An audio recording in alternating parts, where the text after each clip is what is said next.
everyone. Today I am talking about different commonly occurring oral habits in adult as well as in children and their management.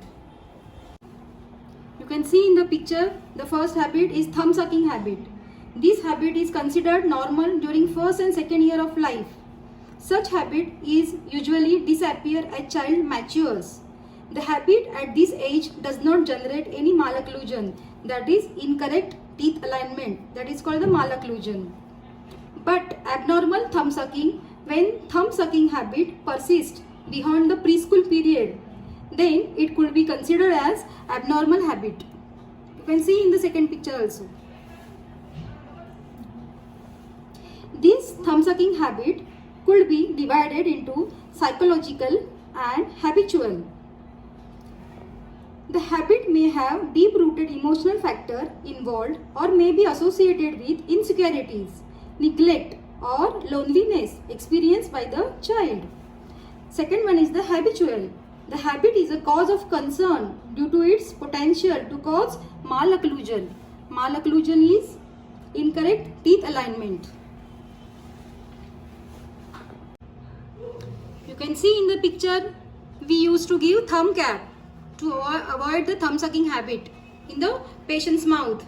Second one is the ace bandage approach. The hand won't be able to reach till the mouth. Third one is use of a long sleeve gown as a reminder therapy. This picture shows habit breaking appliances designed for correction of thumb sucking habit. Second is the tongue thrusting. Tongue thrusting is said to be present if the tongue is observed thrusting between upper and lower teeth.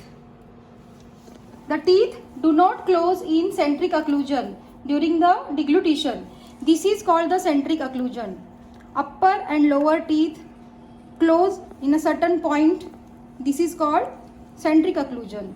But in tongue thrusting, the teeth do not close in a centric occlusion during swallowing of the food. This is another example of tongue thrusting. You can see the tongue is in between the upper and lower teeth, and upper and lower teeth are not closing properly. There is a space in between. This is the appliances we are giving for the tongue thrusting habit. Habit breaking appliances designed for correction of the tongue thrusting habit. Third one is lip biting habit. Lip biting habit that involves the manipulation of lips and perioral structure as termed as lip habits. Wetting the lip with tongue, pulling the lips into the mouth between the teeth. You can see over here the lip is in between the teeth. Here you can see the apules, formation of apules, and here you can see the mark of the cheek biting. Patient used to bite cheeks.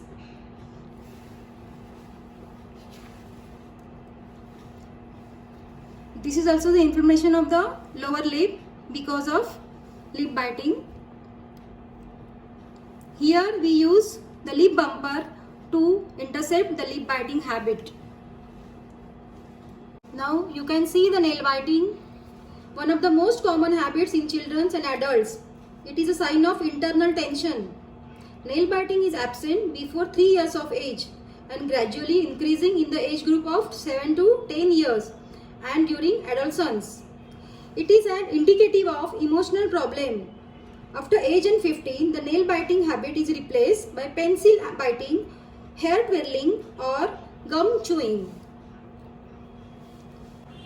Due to the nail biting, common effects occur in the mouth. You can see over here teeth are crowding. There is a crowding of the teeth. You can see there is a rotation of the teeth. The tooth is rotated inside. You can see over here this tooth is rotated totally. And adhesion of the teeth.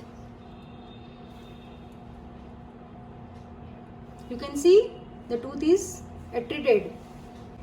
Effect on nail, you can see inflammation of the nail bed. Inflammation of the nail itself. Treatment includes basic emotional factor causing act.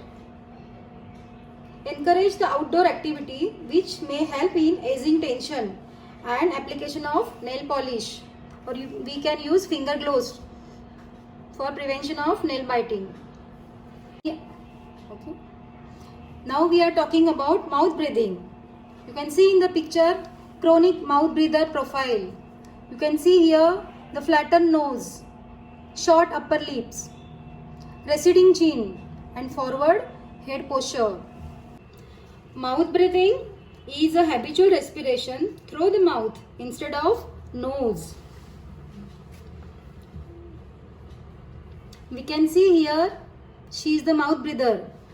There is a space between the upper and lower teeth created due to the mouth breathing. Side effects of mouth breathing.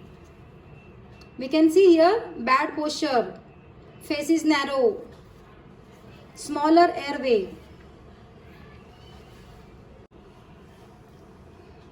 This we use for the management of mouth breathing.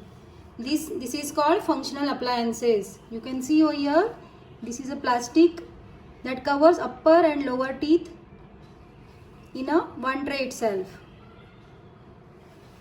Now we are talking about bruxism habit. Bruxism as diurnal or nocturnal parafunctional activity. Diurnal is daytime and nocturnal is night time. Parafunctional activity including clenching and grinding of the teeth. Bruxism, diurnal or nocturnal, is considered as a potential contributing factor to the disturbances of the masticatory system. Many individuals are not aware of their parafunctional behavior because these activities are usually subconscious. So, obtaining accurate response regarding his mandibular parafunctional activity can be challenging. You can see in the picture. Here there is a attrition of the tooth. Here there is a recession of the gum. You can see the gum level is going up. The teeth size you can see. You can compare. For the management of bruxism, we have to give this clear material used to fabricate a mouth guard that we use at night period. That is called night guard. My humble request to all of you, prevention is always better than cure. If you find such cases in your home or nearby, do consult your dentist. Dental checkup is the must once in a 6 months. If you are in Bombay or Navi Mumbai, you can contact me. My address is on Google. Just Google it. Dental Care Clinic by Dr. Alka Khade. I am practicing since last 30 years in Joynagar. Stay fit, stay happy, take care of your teeth. Do subscribe. See you soon with the next video. Thank you.